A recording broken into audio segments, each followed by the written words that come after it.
Hi friends, welcome to our channel. So in this video, we are going to discuss about how to read input from the user by using Java scanner class. So there are many ways to read a input in Java, but the most flexible way is using scanner class. So if I want to use a scanner class, at first I have to import this scanner class. So since scanner is a predefined class from util package, I have to import it. Once I imported the scanner class, I will be creating a object of the scanner class. I can say scanner sc some reference. I can give any name, and I will say new scanner. Within bracket, I have to say system dot in.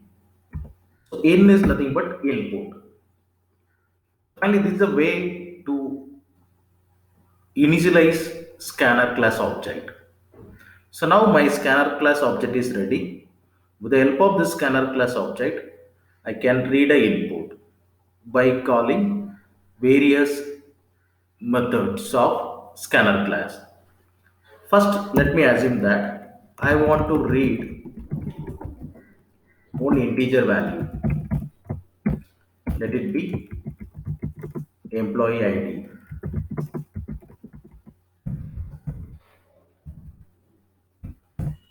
So I'm having a variable, let it be EID as an integer type.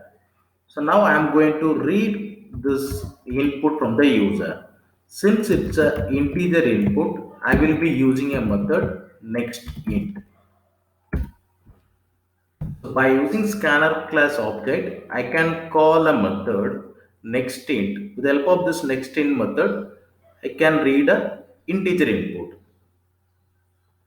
For each data type, we have a separate next method. If I want to read float input, then I have a next float. So if I want to read double input, then I have a next double method. So let me read two more input. I'm just going to read employee name as a input. I will say enter the employee name.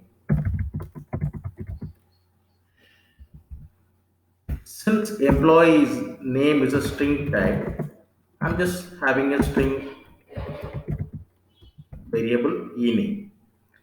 And to read a string input, simply I can use a method next. So this will read a word as a input. The same way, I'm going to read employee salary as a input.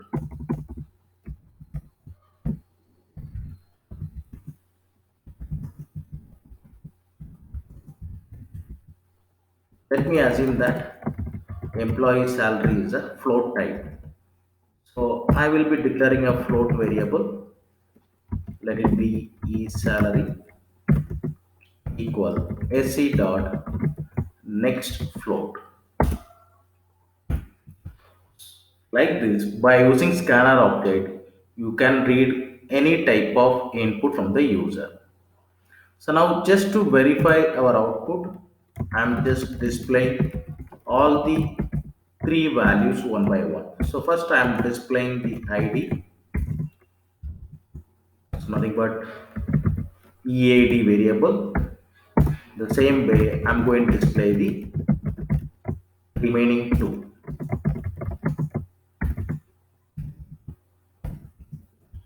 E-name,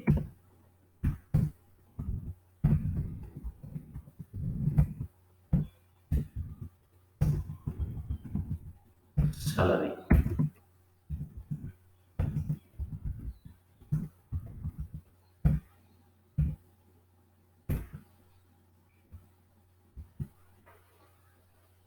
So clear friends? So finally, if I want to read a input from the user by using scanner class, at first I have to import scanner class from util package, and then I will be creating a scanner object With the help of this scanner object, I can call next method. So we have different types of next method. So I mean, for each data type, we have a separate method. For example, I want to read an integer input, so I'm using a next int method. If I want to read a string, then I will be using next method. The same way, if I want to read float input, then I will be using next float method. The same way, I can use next double, next boolean, next byte, next long to read different types of inputs. So now let us run this code and verify our output whether it is reading the values correctly or not. So first you can see it is waiting for my input. So first I have to give my integer input, let it be 101, and next it is waiting for my string input. I will say John, and third it is waiting for my salary, which is float value. So I will say some float value. You can look at the output. In the output it is displaying all my inputs correctly. So hope it's clear, friends. So thanks friends for watching this video. So if you like this video, please subscribe and click on the bell symbol so that as soon as I upload the new video, you will be getting the notification. And also you can share it with your friends.